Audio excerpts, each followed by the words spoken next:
Please introduce yourself. Good day to my employer, sir and madam. I am Laling Diaz Sipre. I am 42 years old. I am married, blessed with 2 children, all are boys.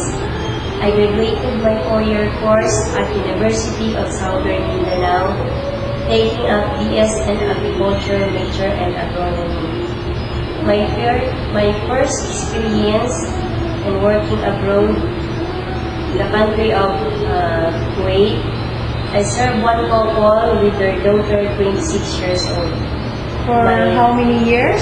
For 2 years. Okay. Hello, Miss Lalay. How are you today? I'm fine. May we know your main duties from your previous employer? I work as a helper from my employer, doing household, cleaning, ironing, marketing, and washing. Since you are a college graduate, why did you choose any work that is suitable to your course? I choose working in a group because I know they can give a high salary. Okay. Do you have day off from your previous work? I have day off once in a week, every Friday. Okay. Why do you choose to work in Hong Kong? I choose to work in Hong Kong because they give a highest salary, better than any country. Okay. Are you willing to learn how to cook Chinese food? Yes, ma'am. So what if cooking Chinese food is very hard to get the taste of your employer? Are you still willing? Yes, ma'am. Okay. On your holiday, what will you do before you go from your employer's house? Before I go to my day off, first I will do all my duties and responsibilities before I go for holiday. Okay. What if the mother of your employer cannot speak English? How will you communicate with them? I can show through body language and sign language.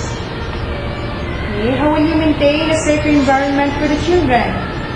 I try to clean everything and try to check, keep away all the harmful objects from the children. Okay. What is the most important thing in taking care of the children? To take care of the children, I watch them carefully and then feed them at the right time.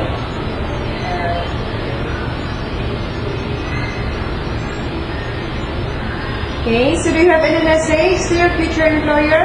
To my employer, if you find to choose me as your domestic helper, you can rely on me. I will assure you that I will give my duties and responsibilities with less supervision.